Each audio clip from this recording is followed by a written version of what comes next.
you look at first-person shooters, it's clear that there isn't much left to revolutionize. Most of these games feel very similar, sharing both their strengths and weaknesses. The reason is obvious: why fix what isn't broken? But what happens when someone does manage to revolutionize it?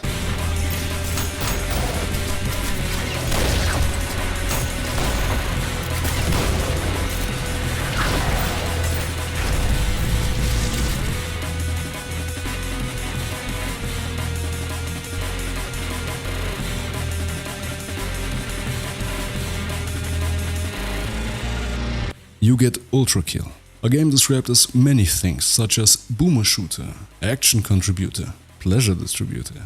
And no, I am not making this up. Jesus. And I promise you, even if retro shooters are not your thing, this game will be. Ultra Kill is the embodiment of very satisfying and relaxing compilation 148 kinetics and ASMR. 127 million views.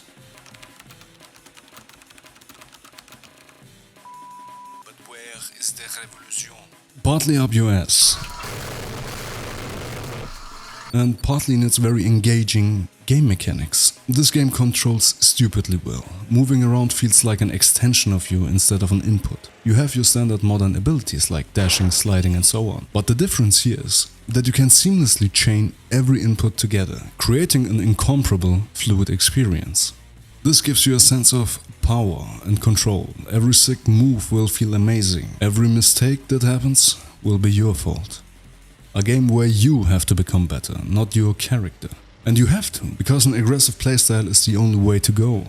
The combat is overwhelming. You will get swamped, ambushed. They will try to corner you, bombarding you with projectiles. Stay still and you are dead. The only defense is attack. And the devs made sure you can attack in every way possible. You have no ammo in this game, it serves no purpose. What you have are a handful of slow attacking weapons, which on their own won't get you too far, but combined will offer you an arsenal to surpass Metal Gear. Remember what I said about the chaining of movement? The same goes for the weapons. It eases you in with a revolver which has 2 attacks, a normal shot and a charged up shot, and slowly starts to give you more weapons like a shotgun with a grenade launcher function. By the time you get the chain gun, you will realize that you can punch your shotgun shells to create an explosion. So the grenade launcher becomes redundant, right? Wrong. Think outside the box. Thump the grenade above the heads of your enemy and shoot it with your revolver. Go to the terminal. Realize you can have multiple variations for a gun. How can spare change help me in combat? Start understanding that every gun has its own purpose.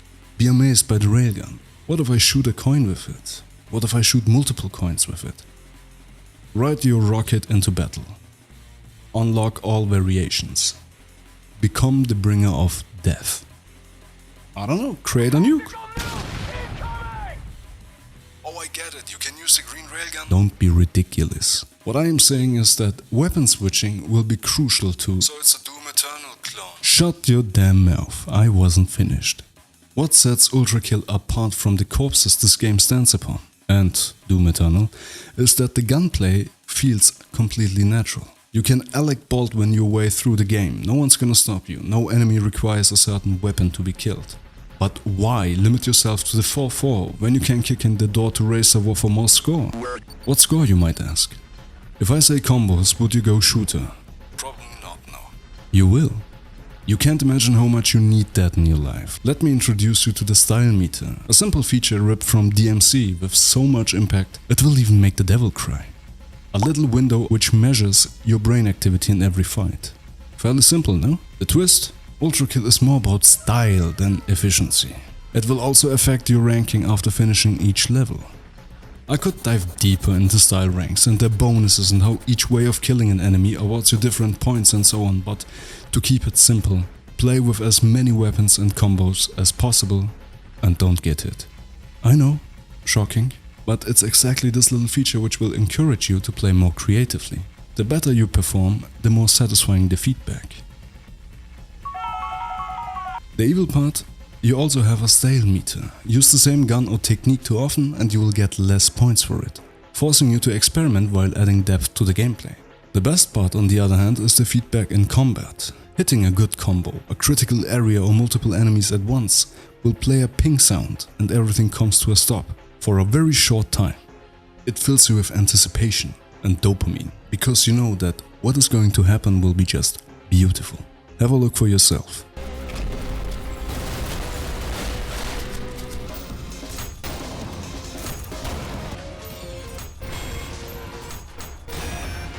It is ridiculous how good it is, like drinking this shit at 3 AM, seeing lightning and waiting for the thunder, pressing subscribe and waiting for my next mediocre video. I was kidding, man.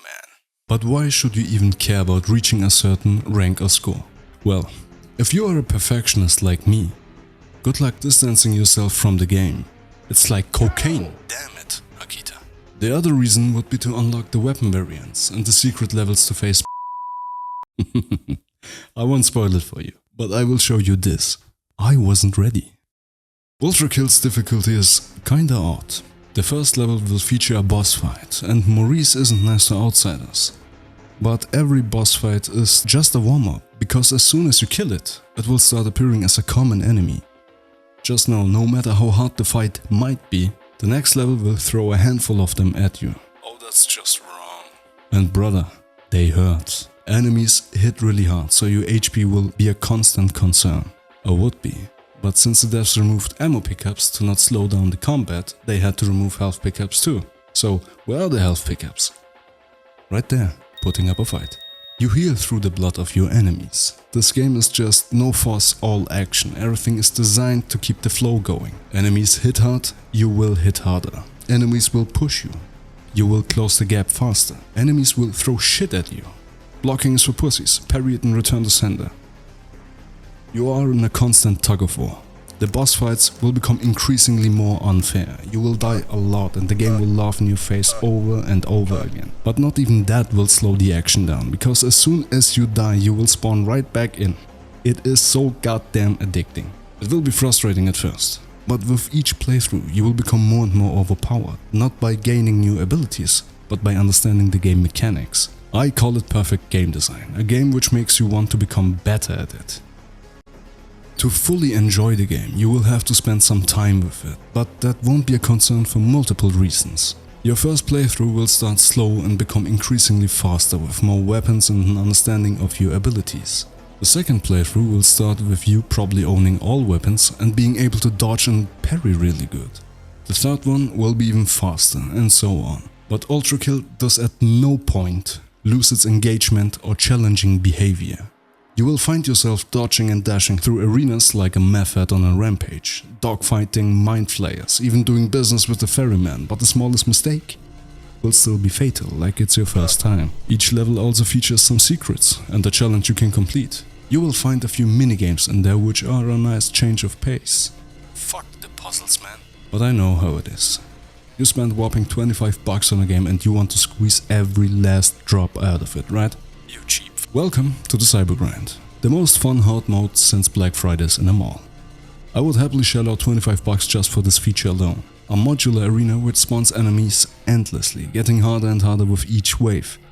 It's essentially a shifting box with random enemies, which will progressively increase in numbers up to the point where you just zone out and life just happens around you.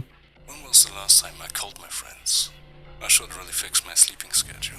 Is it Cerberus or Cerberai? All in all, Ultra Kill has reached meme status. And it's all funny and shit, but honestly it deserves its rating on Steam. It deserves all the attention it gets. You can see the effort that went into the game. The story is crazy, but biblically correct. The voice acting is just incredibly good. You get insulted by the fucking Archangel Gabriel. You insignificant fuck! And the best part? You get a better neurological workout than with Dr. Kawashima's brain training. Remember the shit? I said in the beginning that Ultra Kill revolutionized things. And I stand by that point, but not necessarily by reinventing the wheel, but by offering smoother roads, if that makes sense. You are still playing a game, it's still a FPS, but this time you can focus on one thing and one thing only, a first-person shooter.